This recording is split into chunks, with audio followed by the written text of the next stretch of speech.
Hey everyone, and welcome to my patch 13.10 rundown. As you can see here, patch 13.10 is a massive patch with a whole heap of changes, probably the biggest patch we've had since the preseason. In fact, it might even be bigger than the preseason now that I think about it.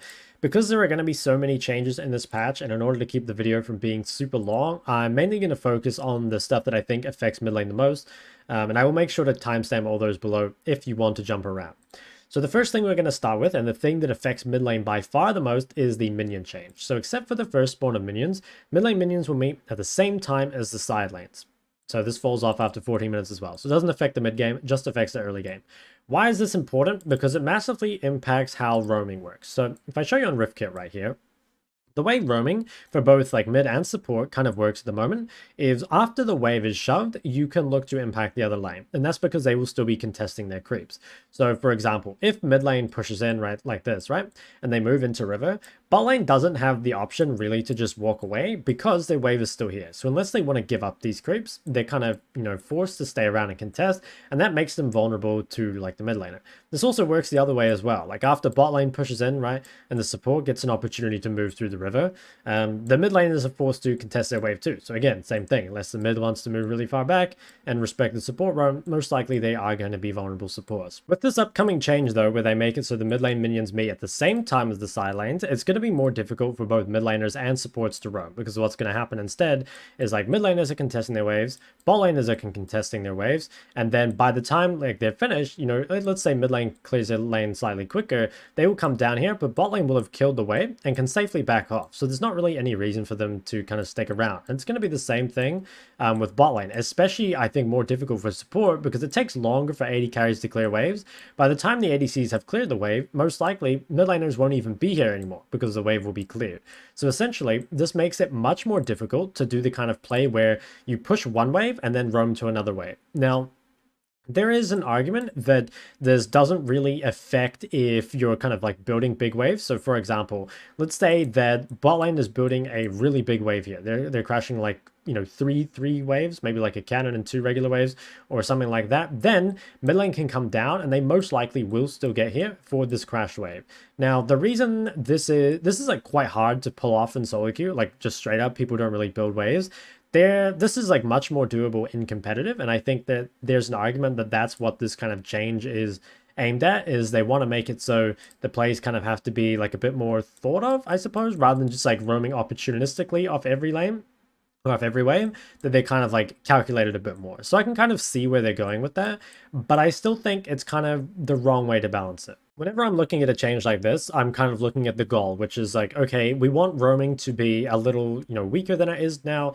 We probably want to increase the importance of 1v1 laning. But I think when you're making a change that kind of looks to meet those goals, you want to make it in a way that still preserves kind of the fun and complexity of the game without like homogenizing it. And the reason I bring that up is because if we go to an extreme of like, let's say Riot released a champ that at the start of the game, it just had a 50% chance to blow up your nexus and a 50% chance to blow up the enemy nexus, right? Like that would be the most balanced champ Riot has ever released, yet it would be not particularly fun, right? And like you could make every champion like that and the game would be perfectly balanced, right? But it wouldn't be fun and it wouldn't be a game anymore. So I think that there is like a point, and obviously again that's an extreme, where you can lose fun and you can lose like what makes the game exciting and rewarding in the name of balance. And I think that this is a change that kind of moves more towards that side. I think there are changes that you can do here that preserves the ability to kind of have those roams, that kind of allows roaming champs to push the wave and impact other lanes while still like altering the risk versus reward to make it more difficult to roam. So examples would be if we go back to our goal of, okay, we want to increase the like importance of 1v1, we want to reduce the amount of roaming that mids and supports can do, while still, allowing them to have kind of some opportunities to roam. I think like for supports, you could make it so they're tied to lane a little more, like maybe make more of their gold income come from their support item to where they do kind of have to be in lane. And that way it's like they can still go for roams, but they have to be kind of higher percentage roams than they were before. So you might see, I don't know how many roam supports do on average now, but let's say they do like 5 roams in the first 10 minutes. Maybe now they only do 2 or 3 because there has to be those much better roams. Ways you could do it from mid lane, there's a couple different things you could do. I think one thing would be, how bot lane has that thing where, and I think it's the first 5 minutes, their plates take normal damage, right? And all the other plates take less damage, you could maybe make it so mid lane, maybe after like 8 minutes, their plates gradually take more damage, like the plates become frail or something. And so that would still allow those roaming champs like that level 6 window of impacting a little lane. Yet if they go for kind of bad roams beyond that, if they overstay for a roam too long, past like 9 minutes or something, maybe they would lose more plates as a result. Again, it would still allow them to go for roams when it's really good times, but the risk reward would be changed to where like they have to think about it, right? It has to be something you calculate. There's some skill expression. I think another way you could do it, if you wanted to get like more advanced with it, is you could do something where like maybe like your plates start to take more damage the longer you're away from lane. So let's say starting at like 45 seconds, if you haven't been in lane in the last 45 seconds, your plates start to take more damage, like from auto attacks or something, right? Like there's a lot of stuff you could do with the balance there, and I think all of these would make it so it still remains like a viable play to roam, but there's like you can't just like roam without thinking, which is I think like what is kind of being targeted here, or what I think should be targeted here. I think those sorts of changes are more interesting, and it still allows for like a variety of playstyles, both within champions and like player playstyles, right? Because some people like prefer like, roaming, some people prefer skirmishing, some people like me prefer that 1v1 lane. So you might be surprised I'm like arguing so much against it, even though I think this is a change that probably favors me, and I prefer it, I suppose, because I like the 1v1 laning. I just think it makes the game a little more simplistic and a little more boring. So like while I agree with their goals and stuff like that, I kind of wish they'd gone about it in a different way. I guess in summary, I think it's a pretty big nerf to roaming, but ultimately I do just want to see like how it plays out. It might be that it's a way smaller change than we think. It might be that, pro play adapts and finds, different ways to do it, or it might be that the meta completely shifts and we just don't see roaming champs at all. So I guess for now, I'm at least excited to see 1v1 laning be a little more important. However, I wish they'd kind of gone in a different direction with this. Next, I'm just going to kind of skim over all the item changes. I'm not going to go too in depth into them because most of these are ADC changes. So if you want to look at that, I recommend watching an ADC rundown. I will kind of talk about them a little bit, I suppose, for the mid lane champions. So first one is BT. I mean, this is actually a pretty big change for mid laners. So while above 50% health, you gain additional AD. No longer is it that extra shield that like stores HP. Now, that's pretty important because it was very, very difficult to kill ADCs on 13.9. They were so tanky with BT overheal. So this makes them a lot more killable, which is a really nice change both for mages and assassins. Pretty much anyone that was going to kill ADC. Maybe it's a slight nerf to stuff like Yone and Yasuo that were building this, but it's kind of whatever. Gale Force, I don't think anyone was really building that mid. Rageblade is kind of an interesting one. This is something I think we should keep our eye on. I'm not too sure like how it's going to go, but it looks pretty broken to me. So you can see it's like, it's a hybrid on-hit item, but it's got some really interesting stuff to it, like the Mythic passive giving 5% armor pen and 6% magic pen. I think like this could be built on Akshan. You could probably build it maybe even on Lucian because of this. But we'll have to see. Like, I'm pretty excited to see how this goes. It looks like a very good Akshan item. I guess we'll just see what ends up doing well with that. Shield Bow got moved to a legendary, and this is a pretty big change from mid lane as well, because Shield Bow is not meant to be bought early, as its shield does not increase until level 12. So you can see in the shield strength here, it's quite a lot weaker in the early game, which again, it makes it a bit more difficult to rush this, as stuff like Yone and Yasuo. I guess, did anyone else build this first item mid? Not that I can think of, but I guess it makes it easier to kill ADCs that were rushing this early. IE is now a mythic. It's going to be interesting to see what the Yone and Yasuo itemization is. Honestly, I'm not too sure, so I guess we'll just kind of see how it goes. This is kind of all whatever. Now, Mercurial going up by 10 MR, I don't really mind this. So the reason I don't mind this, and you probably saw like my itemization video talking about like the problem with mages, I don't think there's really a problem with champions having more MR if they don't have like a huge amount of HP to back it up. Because I think this is like, this little bit of MR stops them from getting one shot. It stops them from taking like true damage from people that have high pen. But it's not like one of those items like Force of Nature where you get a ton of HP on top of it, and it just like makes you like virtually unkillable. So I don't really mind it as a change. Navori, I mean, this is pretty nice. This could be another item that we look to like rush on something like Lucian mid. I don't think there's any other mid that would really rush this. Trying to think. I mean, I guess you could go on Tristana still if you don't want one of the other ones. But yeah, we'll kind of see. Could be an interesting change. Like I said, I'm not going to talk too much about the ADC items. Just kind of scroll down here. Static shifts back, kind of pog. Okay, assassin items. So these ones are a bit more interesting to us. Now, the first one is that Night Stalker passive no longer empowers your next auto attack against an enemy champion, and instead, you deal additional bonus damage based on target's missing health, and when a champion you've damaged within the past 3 seconds dies, instead of becoming invisible, you now become untargetable. Now, I believe this, yeah, so it does not destroy incoming missiles, so if there's a CC on you already, like that can still like hit you if it's in the air. And it breaks upon taking any action that would normally exit stealth. So I guess like, if you auto attack or if you cast an ability or something like that. I think this is actually pretty cool because it means like you still have a way to kind of get into the fight and get out and like live. But at the same time, it's not just like you become untargetable and can't be killed by anyone. I'm assuming this is just like Gwen W, I guess, or like old Akali Shroud. I'm actually not too sure. I guess it's, yeah, non-structures as well. So we'll kind of see, but I think this is kind of a cool change, and I think I'm a big fan of when Riot kind of changes stuff from being just like essentially stat sticks on the passive into something that sort of has some like interaction or some like, again, some complexity to it, some skill expression. So I'm a big fan of this change. Now, a change I'm not a huge fan of is this Prowler's Claw change for basically the same reason. So I think that the sand swipe active, this thing where you would dash, was pretty broken on some champions. They mention here such as Talon and Rek'Sai, but I think this is a very unfair comparison. I think Rek'Sai with this item was so much more unhealthy than a champion like Talon. Because like Talon, right, it was used to close the distance, basically to get in like DPS range, and then kind of blow you up. Rek'Sai though was like, this gets you in range and then like CCs you, and then you die in the CC, which I think is way more unhealthy than a champion like Talon, where it essentially just allows them to do their damage. Like, it's very different, right? Because that would just allow Rek'Sai to get the CC off. And then even if she didn't do damage, like other people could.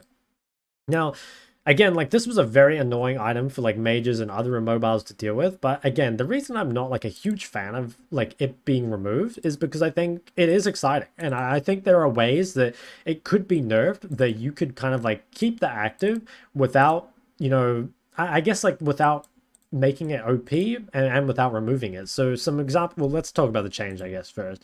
But after dashing, blinking, or exiting stealth, your next attack on a champion deals, damage. And again, the reason I don't like this too much is because it just feels sort of like a stat stick. I think the Prowler's Claw was very fun to use, and it had like skill expression to it.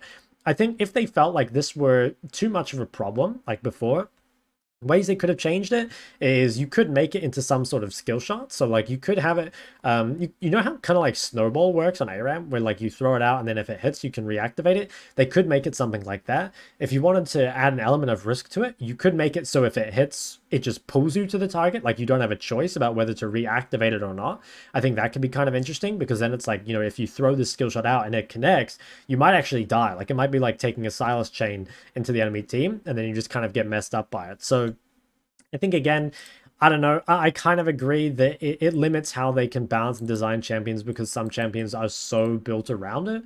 But at the same time, I don't know. It was a really exciting active item. And I'm like really down for items like that. They kind of, it's not just like you buy this and you get stronger. Like imagine you buy Ludens, for example. Like Ludens doesn't really change the way you play as a mage. It essentially is a stat stick. And it feels good to buy because it's strong, but it's not particularly like exciting. Whereas I think Prowler's Claw is a really exciting item to buy. It like actually changes your playstyle for a lot of different champions. And I think that's really interesting. I would rather Riot like went overboard. I guess this is like more of a personal opinion, but I would rather Riot went like harder with the active items and made like more exciting stuff and then like balanced it back rather than, I don't know, rather than like removing it because it's too difficult to balance. Because I don't know, it's hard to say. I always feel like when people say stuff like it's too difficult to balance, it's kind of a cop-out, in my opinion, saying like, okay, we just like can't figure out how to balance this.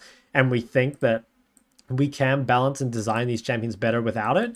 But I would be really curious to see if Talon and Rek'Sai actually get like relevant changes. Because if I'm honest, I don't think they're going to get anything more than the damage changes. So yeah, I don't know. I guess that's my opinion of it. Let me know what you guys kind of think about active items. I'm curious because like while I think Prowler's Claw was a problem, I think again there are like ways to deal with it. Again, making it a skill shot. You could make it so it has to be used at shorter range. You could make it so it actually like you could even something you could do with it is like if CC is too much of a problem with it, you could make it so that like it actually applies like a cleanse effect to your opponent where they have like reduced CC on them. So it could be like a kiss curse thing where you make it so you increase the amount of damage they take, but it also makes them have more tenacity. Like I think kind of kiss curse mechanics are really cool as well. So anyway, I think there's cool stuff you could do with that. Yomas, so this is kind of an interesting one. They have made it into a mythic from a legendary, and it's meant to be for like burst and map mobility. And you can kind of see here, so it's got like even more bonus movement speed, which is like really, really nice. You grant spectral shards. I think the way this works is basically it's like an old spellbinder. Let's see, for each stack you gain movement speed, and maximum stacks, these stacks reset. So is this an... Oh, no, it's a passive. Okay, so it's not an active. So kind of interesting. I think it's going to be a pretty strong item, obviously. Now, next we'll move into support item changes. So speaking of stat sticks that are super unfun, I can't believe this item is going live. I actually can't believe it. 2,400 gold for 60 magic resist, 300 HP, and this absurd passive. The enemy champions within range of you become cursed, reducing MR. Capture reduction of 25, and you gain bonus magic resist. Nah, man, I can't believe this item is going live. I swear this is broken. I think that this will definitely be bought on off-tank champions. I think it'll definitely be bought on support champions. I wouldn't be surprised if this gets pretty heavily nerfed in the future. At least I hope. I swear it's so broken.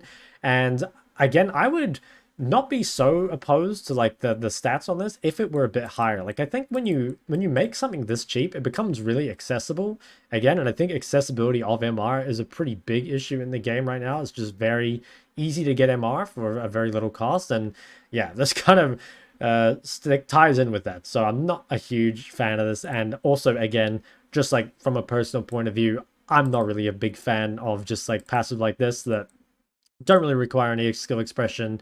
They don't really require you to like use an ability or like do anything to get anything out of it. Basically, you just, you know, walk within champion's range and you become really tanky. I think it's very boring. They changed Ardent Sensor. I don't think any mid lane builds this except maybe Karma. So not too sure about that. They added Chalice, which again, it's another enchantment item. Maybe you could build it on something like Karma. Not too sure.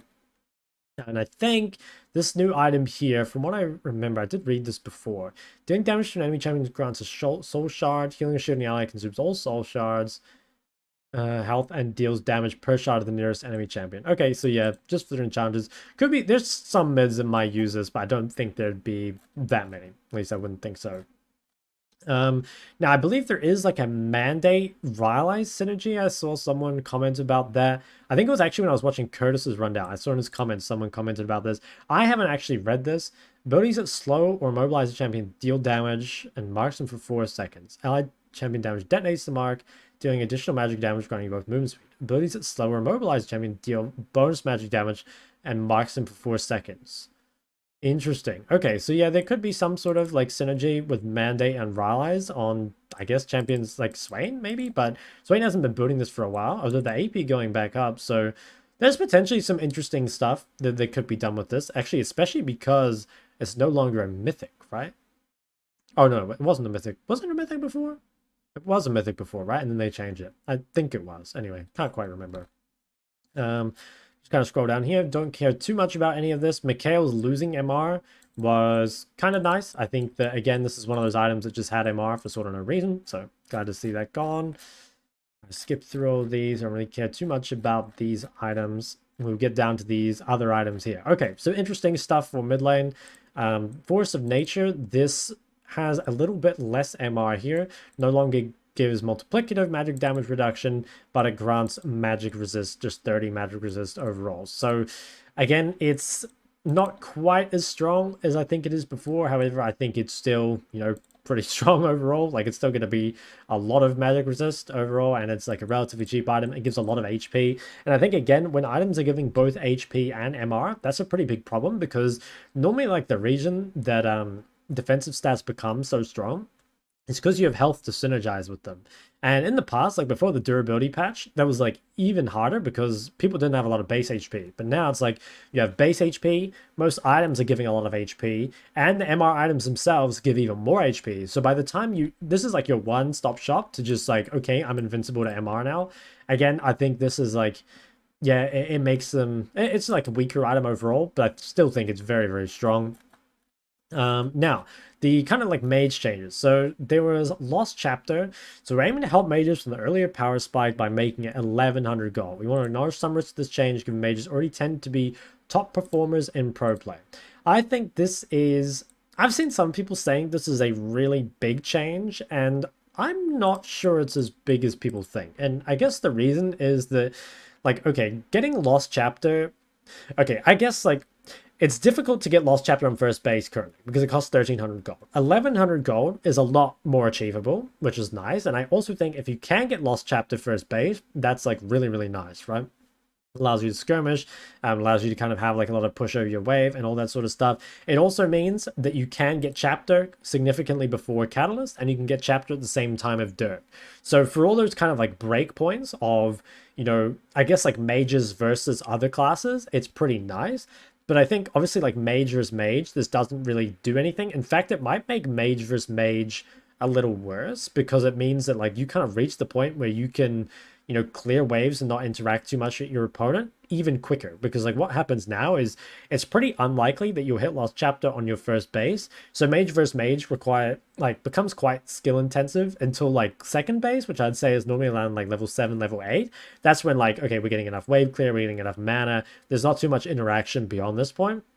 So I'm a little worried that this actually kind of lowers the skill expression in the mage versus mage matchup, but I think it's like a nice change for mages overall. I'm not sure it's going to have a big effect though.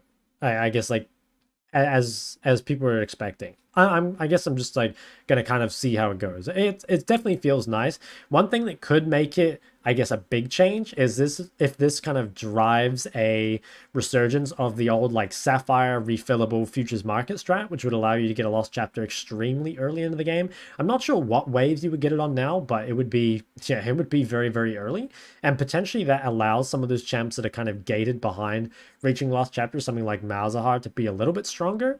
At the same time, it feels like early game is very important, and if you are like, you know, going for some sort of scaling-esque page like that, where you don't have a lot of sustain early, you don't have a lot of combat stats, you might find yourself pushed out of lane before it actually becomes a thing. So again, I guess it's a nice change for mages overall. Does it have a big an effect as you'd want it to? I'm not sure it does, but we'll wait and see. I'm kind of excited to see how it plays out. More change, they nerfed the shield. Very, very nice. Okay, now this is, in my opinion, the biggest change of the patch for mages specifically, at least in items.